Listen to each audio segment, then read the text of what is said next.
তিনটি ভয়ঙ্কর জন্তু হঠাৎ শিকাগো শহরে তাণ্ডব চালাতে শুরু করে, আর এতে শহরের প্রতিরক্ষা বিভাগ পড়ে যায় মহা সমস্যায়। কেন এই তিনটি জন্তু তাণ্ডব চালাচ্ছে বা কিভাবে তাদেরকে প্রতিহত করা হবে, যা জানাবো আপনাদের আজকের গল্পে। তো বেশি কথা না বাড়িয়ে চলুন গল্পটি শুরু করা যাক। মুভিটির শুরুতেই আমাদের দেখানো হয় এনার্জিন নামক একটি জিন ব্যবস্থাপনা কোম্পানি অ্যাথেনা নামক তাদের একটি প্রাইভেট মহাকাশ স্টেশনে ইঁদুরের ওপর কিছু গোপন রিসার্চ করছিল। ওই টাইমে ওই ইঁদুরকে একটি বিশেষ প্যাথোজেন দেওয়া হয়েছিল, যার ফলে ইঁদুরটি মনস্টারের মতো বিশাল আকার ধারণ করে। এর ফলস্বরূপ মহাকাশ স্টেশনটি সম্পূর্ণই ধ্বংস হয়ে যায়। কিন্তু তার আগেই সেখানকার একমাত্র বেঁচে থাকা ক্রু মেম্বার ওই স্টেশন থেকে তিনটি বিশেষ ক্যানিস্টার নিয়ে একটি পডের মাধ্যমে ওই মহাকাশ স্টেশন থেকে আলাদা হয়ে যায়। আর এই যে তিনটি ক্যানিস্টার ওই ক্রু মেম্বার সংগ্রহ করলো, এটাতেই রয়েছে সেই বিশেষ উপাদান যার মাধ্যমে একটি ইঁদুর শক্তিশালী এবং বড় আকৃতিতে রূপান্তরিত হয়েছে। আর এই ক্যানিস্টারগুলি সে ওই মহাকাশ স্টেশন থেকে সংগ্রহ করতে বাধ্য হয়েছে, কারণ এনার্জিন কোম্পানির সিও ক্লেয়ার তাকে এই ক্যানিস্টারগুলি সংগ্রহ করতে বলেছে। এনার্জিন কোম্পানি তাদের এই রিচার্জের পিছনে বহু টাকা খরচা করেছে, তাই এভাবে তাদের রিচার্জ ব্যর্থ হয়ে যাবে এটা তারা কখনোই চায়নি। যে কারণেই ওই ক্রু মেম্বারকে বাধ্য করা হয় ওই ক্যানিস্টারগুলি নিয়ে পৃথিবীতে ফিরে আসতে। কিন্তু দুর্ভাগ্যের বিষয় যে পডের মাধ্যমে সে পৃথিবীতে ফিরে আসছিল, সেটাও মাঝ আকাশে ধ্বংস হয়ে যায়। তো তারপরে সেখানে সিন কাট করা হয়। আর আমরা পরিচিত হই এই মুভির মূল চরিত্র ডেভিসের সাথে, যিনি একজন প্রাক্তন সেনাকর্মী আর বর্তমানে সিন্দিয়াগো শহরে একটি সাফারি পার্কে কাজ করে। সেখানেই সে জর্জ নামক একটি বিরল প্রজাতির গরিলাকে ট্রেনিং দেয়। আসলে ডেভিস সেনাবাহিনীতে কাজ করার টাইমেই কিছু শিকারীদের হাত থেকে ওই গরিলাটিকে বাঁচিয়েছিল, আর তারপর তাকে এই চিড়িয়াখানায় রাখা হলেও ডেভিস তাকে ছোটবেলা থেকে পর্যবেক্ষণ করে আসছে। তাই বর্তমানে তাদের দুজনের মধ্যেই একটি বন্ধুত্বপূর্ণ সম্পর্ক গড়ে উঠেছে। এমনকি তারা দুজন একে অপরের সঙ্গে ইশারার মাধ্যমে কথাও বলে। আগের সিনে দেখানো যে পডটি ধ্বংস হয়ে গেল, তার মধ্যে থাকা ওই তিনটি ক্যানিস্টার মার্কিন যুক্তরাষ্ট্রের তিনটি আলাদা আলাদা জায়গায় পতিত হয়। একটি এসে পড়ে সানদিয়েগো শহরের সেই চিড়িয়াখানায়, যেখানে কৌতূহলবশত জর্জ নামক ওই গরিলাটি ক্যানিস্টার চেক করতে থাকে, আর তার ফলে সেই ক্যানিস্টারের মধ্যে থাকা সেই বিশেষ উপাদানে সে অ্যাফেক্টেড হয়ে পড়ে। আর বাকি দুটি ক্যানিস্টারের একটি আমেরিকান একটি খালের ভিতর পড়ে, সেখানে একটি কুমির সেই বিশেষ উপাদানে অ্যাফেক্টেড হয়ে পড়ে। আর অন্যটি ওয়ামিং ফরেস্টে পতিত হলে সেখানকার একটি নেকড়েও ওই প্যাথোজনের সংস্পর্শে চলে আসে। এর ফলে তিনটি জন্তুই মনস্টারের রূপ নেয়। ডেভিস পরের দিনই ওই চিড়িয়াখানায় উপস্থিত হয়ে দেখতে পায় জর্জ ওই চিড়িয়াখানায় থাকায় একটি ভাল্লুককে হত্যা করেছে এবং নিজে রাগান্বিত হয়ে একটি গুহার মধ্যে বসে রয়েছে। সেটা দেখে ডেভিস তার সঙ্গে কথা বলতে গিয়ে বুঝতে পারে এই এক রাতেই জর্জের আকৃতি যেন ডবল হয়ে গেছে, যেটা ডেভিসের কাছে একদমই অবিশ্বাস্য মনে হয়। কিন্তু সৌভাগ্যের বিষয় ওই স্থানে পতিত হওয়া সেই ক্যানিস্টারটি ডেভিস ওই স্থান থেকে উদ্ধার করে ফেলে এবং তার সন্দেহ হয় এই ক্যানিস্টারের কারণেই হয়তো জর্জের বর্তমান এই অবস্থা। ফলে সঙ্গে সঙ্গেই ডেভিস ওই ক্যানিস্টারটি একটি ল্যাবে নিয়ে যায় পরীক্ষা করার জন্য, এবং একই সঙ্গে জর্জের পরীক্ষা নিরীক্ষা শুরু হয় এটা দেখার জন্য জর্জের মধ্যে এরকম পরিবর্তন কিভাবে হয়েছে। এদিকে নিউজ চ্যানেলে যখন একটি চিড়িয়াখানার একটি গরিলার এরকম উদ্বিগ্ন আচরণ সম্বন্ধে খবর দেখানো হয় এবং একই সঙ্গে অ্যাথেনা নামক ওই মহাকাশ স্টেশন ধ্বংসের খবরও চারদিকে ছড়িয়ে পড়ে, তখনই ডক্টর কেট নামক একটি লেডি ডক্টর দেখা করে ডেভিসের সঙ্গে, কারণ সে অনুমান করতে পেরেছে জর্জ নামক ওই গরিলার এইরকম হঠাৎই চেঞ্জ হওয়ার কারণ কি। আসলে এই ডক্টর কেট একটা টাইমে ওই এনার্জিন কোম্পানিতেই কাজ করত, আর এই কেটই সর্বপ্রথম ওই র্যাম্পেজ প্রজেক্ট নিয়ে কাজ শুরু করেছিল, মানে যে প্রজেক্টের কারণেই এই সমস্ত জীবজন্তুগুলি মনস্টারে রূপান্তরিত হচ্ছে। কিন্তু কেট এইরকম চিন্তা ভাবনা করে এই প্রজেক্ট একদমই শুরু করেনি। সে তার একমাত্র দাদার একটি বিরল রোগকে সারানোর জন্যই এই প্রজেক্টটি নিয়ে কাজ শুরু করেছিল। যখনই এনার্জিন কোম্পানির সিও ক্লেয়ার এই প্রজেক্টটির রেজাল্ট সম্বন্ধে জানতে পারে, তখনই সে পরিকল্পনা করে কেটের এই প্রজেক্টকে একটি জৈবিক অস্ত্র হিসেবে ব্যবহার করা যেতে পারে, যার মাধ্যমে তার এই কোম্পানি প্রচুর মুনাফা অর্জন করবে। কিন্তু কেট আবার যখন জানতে পারে তার আবিষ্কারকে এইরকম একটি জৈবিক অস্ত্র হিসাবে তার কোম্পানি ব্যবহার করতে চলেছে, তখনই সে তার রিচার্জের সমস্ত তথ্য গভর্নমেন্টসের কাছে ফাঁস করে দেওয়ার চেষ্টা করে।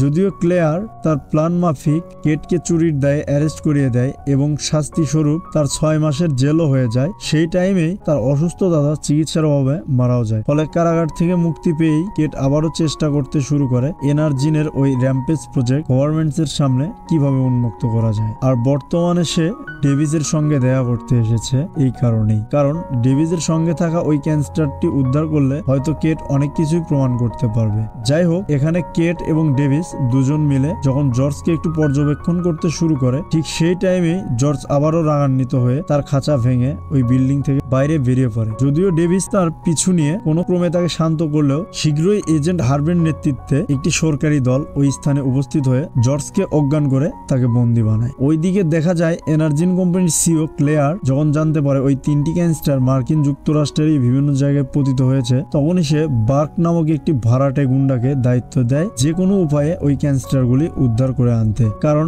ওইগুলি গভর্নমেন্টসের হাতে পড়লে এনার্জিন সম্পূর্ণই বন্ধ হয়ে যাবে। তো ক্লেয়ারের এই অর্ডার অনুযায়ী বার্ক তার দলবল নিয়ে প্রথমেই উপস্থিত হয় ওয়াইমিং ফরেস্টে, যেখানে তারা ওই ক্যান্সারটি উদ্ধার করতে পারলেও সেটা তারা সম্পূর্ণ ফাঁকা অবস্থায় দেখতে পায় এবং একই সঙ্গে তার আশেপাশে বেশ কয়েকটি নেকড়ের মৃতদেহ লক্ষ্য করে, যেটা দেখে ক্লেয়ার খুব সহজেই বুঝতে পেরে যায় যে ক্যানিস্টারে থাকা প্যাথোজনে নিশ্চয়ই কোনো নেকড়ে অ্যাফেক্টেড হয়ে পড়েছে এবং অন্যান্য নেকড়েদের হত্যা করেছে। ফলে সঙ্গে সঙ্গেই ক্লেয়ার তাদের অর্ডার দেয় ওই নেকড়েকে জীবন্ত অথবা মৃত যে কোনো অবস্থাতেই তার চাই, যেটা শুনে বার্ক ও তার দলবল নিয়ে ওই নেকড়েটিকে ধরার কাজে লেগে পড়ে। কিন্তু দুর্ভাগ্যের বিষয়, এই প্যাথোজনের অ্যাফেক্টেড হয়ে ওই নেকড়েটিও বিশাল আকার ধারণ করায় নিমিষেই বার্কের দলবল সহ তাদের হেলিকপ্টারটিও ওই নেকড়েটি ধ্বংস করে দেয়। এদিকে দেখা যায় জর্জকে অজ্ঞান অবস্থাতেই একটি বোয়িং C-17 গ্লোব মনস্টার বিমানের মাধ্যমে একটি স্থান থেকে আরেকটি স্থানে স্থানান্তরিত করা হচ্ছে, যে বিমানে ডেভিস এবং কেটকেও নিয়ে যাওয়া হচ্ছে, কারণ জর্জ সম্বন্ধে তাদেরকে জিজ্ঞাসাবাদ করা হবে। কিন্তু এই একই টাইমে অন্যদিকে দেখা যায় ক্লেয়ার যখন দেখতে পায় তার ভাড়াটা গুন্ডারা তাদের কাজে ব্যর্থ হয়েছে এবং সরকারি একটি দল একটি গেরিলাকে বন্দী বানিয়েছে তার অস্বাভাবিক আচরণের জন্য, তখনই সে বুঝতে পেরে যায় ওই গেরিলাও নিশ্চয়ই তাদের তৈরি প্যাথোজনে অ্যাফেক্টেড হয়ে পড়েছে। তাই আইনের হাত থেকে বাঁচতে গেলে এখন তাদের যা করার খুব তাড়াতাড়ি করতে হবে। ফলে ক্লেয়ার এবং তার ভাই তাদের অফিস বিল্ডিং এর উপরে থাকা একটি বিশাল ট্রান্সমিটার সঙ্গে সঙ্গে অন করে দেয়, যেটা থেকে নির্গত হওয়া একটি লো ফ্রিকোয়েন্সি রেডিও ওয়েভ ওই 3টি বিশাল আকার জন্তুকে ওই স্থানের দিকে আকর্ষণ করবে। আর যখনই ওই 3টি জন্তু একত্রে এক স্থানে উপস্থিত হবে, তখন সেনাবাহিনী এমনিতেই তাদেরকে হত্যা করবে, যার পর গোপনে তারা ওই জন্তুগুলি থেকে ডিএনএ স্যাম্পল উদ্ধার করবে আর একই এই প্যাথোজেন আবারও তৈরি করবে, আর তারপর সেটা বিক্রি করেই তারা প্রচুর মুনাফা অর্জন করবে। তো এই মনোভাব নিয়ে ওই ট্রান্সমিটার অন করতেই বোয়িং C-17 থাকা জর্জ নিমেষের মধ্যে জাগ্রত হয়ে পুরো বিমানটি ধ্বংস করে দেয়। সৌভাগ্যবশত ডেভিস, কেট এবং রাসেল আগেভাগেই ওই বিমান থেকে প্যারাশুটের মাধ্যমে সেফ ল্যান্ড করে। পরবর্তীতে তারা ওই বিমানের ধ্বংসাবশেষ চেক করে বুঝতে পারে জর্জও এই বিশাল দুর্ঘটনা থেকে বেঁচে গেছে, কারণ বর্তমানে সে জীবিত হোক বা মৃত কিন্তু এই স্থানে নেই। ফলে এজেন্ট রাসেল শীঘ্রই একটি ভিডিও বার্তার মাধ্যমে সাহায্য চাইলে সঙ্গে সঙ্গে কিছু হেলিকপ্টার তাদেরকে ওই স্থান থেকে উদ্ধার করে এবং একটি এয়ারবেস ক্যাম্পে নিয়ে আসে। এইদিকে FBI এনার্জিনের অফিসে উপস্থিত হয়ে তাদের সমস্ত ফাইল চেক করার প্রস্তাব রাখলে ক্লেয়ার সম্পূর্ণ প্ল্যান মাফিক তাদেরকে কোনো বাধা না দিয়ে ডক্টর কেটের উপরে সমস্ত দোষ ঘুরিয়ে দেয়। মানে সে FBI কে জানায় তার কোম্পানি এমন কোনো গোপনীয় কাজ করেনি যেটার মাধ্যমে সাধারণ মানুষ বিপদে পড়তে পারে, কিন্তু ডক্টর কেট নামক তাদের এক প্রাক্তন কর্মচারী সকলকে লুকিয়ে শুধুমাত্র নিজের জন্য সিক্রেট একটি রিসার্চ করছিল, যেটা জানতে পেরেই তাকে এই কোম্পানি থেকে বহিষ্কৃত করা হয়েছে।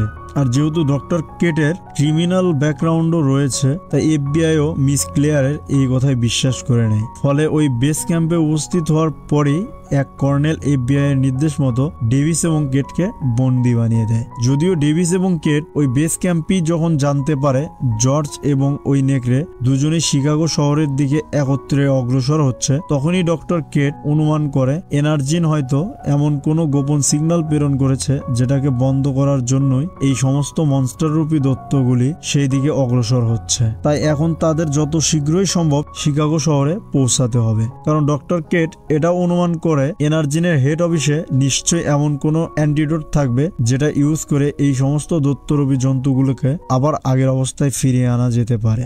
যে কারণে ডেভিস দুটি মিলিটারি অফিসারকে ঘায়েল করে এবং তাদেরই একটি হেলিকপ্টার চুরি করে ডক্টর কেটকে সঙ্গে নিয়ে শিকাগো শহরের উদ্দেশ্যে রওনা হয়। আর এই কাজে তাদেরকে সাহায্য করে এজেন্ট রাসেল, কারণ প্রথমত এজেন্ট রাসেলকে ওই বিমান দুর্ঘটনা থেকে ডেভিস বাঁচিয়েছে, আর দ্বিতীয়ত কর্নেল এই মুহূর্তে ওই নেকড়ে এবং জর্জের উপর সামরিক হামলা চালিয়েও তাদের কোনো মতেই থামাতে পারেনি। তাই ওই দুই জন্তুকে থামাতে নিশ্চয়ই তাদের অন্য কোনো ব্যবস্থা নেওয়া উচিত, আর এটা ভেবেই সে তাদেরকে সাহায্য করে। এদিকে কর্নেল যখন বুঝতে পারে খুব শীঘ্রই শিকাগো শহরের অবস্থা খারাপ হতে চলেছে, তখনই সে পুরো শহর খালি করার অর্ডার দিয়ে প্রচুর সামরিক বাহিনী মোতায়েন করে যাতে ওই দুই জন্তুকে থামানো যেতে পারে। কিন্তু সামরিক বাহিনীর সকল চেষ্টায় ব্যর্থ হয়, কারণ জর্জ এবং ওই নেকড়ে দুইজনই তাদের সামনে আসা ট্রাক থেকে শুরু করে হেলিকপ্টার সমস্ত কিছুই ধ্বংস করে দিতে থাকে। আর এরই মধ্যে যখন তাদের সঙ্গে যুক্ত হয় দৈত্যরূপী একটি কুমির, তখন এই পরিস্থিতি আরো খারাপের দিকে এগিয়ে যেতে শুরু করে। তিনটি দৈত্যই তোলপাড় চালিয়ে সামনের দিকে এগিয়ে চলেছে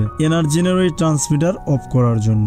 যাই হোক, এইদিকে দেখা যায় ডেভিস এবং কেট এনার্জিনের রিসার্চ সেন্টারে উপস্থিত হয়েছে এবং তারা বিভিন্ন জায়গায় খোঁজাখুঁজি করে দেখতে শুরু করে ওই স্থানে প্রজেক্ট র্যাম্পেজের কোনো প্রতিষেধক রয়েছে কিনা। আর এই একটা টাইমে তারা সেটা খুঁজেও পায়। কিন্তু দুর্ভাগ্যের বিষয় ওই অ্যান্টিডোট নিয়ে বাইরে বেরিয়ে আসার আগেই ক্লেয়ার এবং তার ভাই ওই স্থানে উপস্থিত হয়ে ডেভিসকে গুলি করে এবং কেটকে সঙ্গে নিয়ে যায় তাদের বিল্ডিং এর একদম উপরে, কারণ এই প্রজেক্ট র্যাম্পেজ আবারও শুরু করতে ডক্টর কেটকে তাদের প্রয়োজন পড়বে। কিন্তু দুর্ভাগ্যের বিষয় হেলিকপ্টারের মাধ্যমে ওই স্থান থেকে পালিয়ে যাওয়ার আগেই ওই জন্তুগুলি ওই বিল্ডিং এ উপস্থিত হয় এবং ক্লেয়ারের ভাই প্রথমেই ওই স্থান থেকে পালিয়ে যায়। আর পরবর্তীতে জর্জ যখন ওই বিল্ডিং এর উপরে উপস্থিত হয়ে সেই ট্রান্সমিটার ভাঙতে শুরু করে, তখন ক্লেয়ার এবং কেটও পড়ে যায় মহাবিপদে। যদিও এই টাইমে আহত ডেভিস সেই স্থানে উপস্থিত হয়ে কেটকে ওই বিপদ থেকে রক্ষা করে, কিন্তু এরপরেও ক্লেয়ার আবারও তাদের মেরে ফেলার হুমকি দেখিয়ে ডেভিসকে অর্ডার দেয় তার পরিচিত এই গেরিলাকে যেন সে কিছুক্ষণের জন্য হলেও শান্ত করার চেষ্টা করে,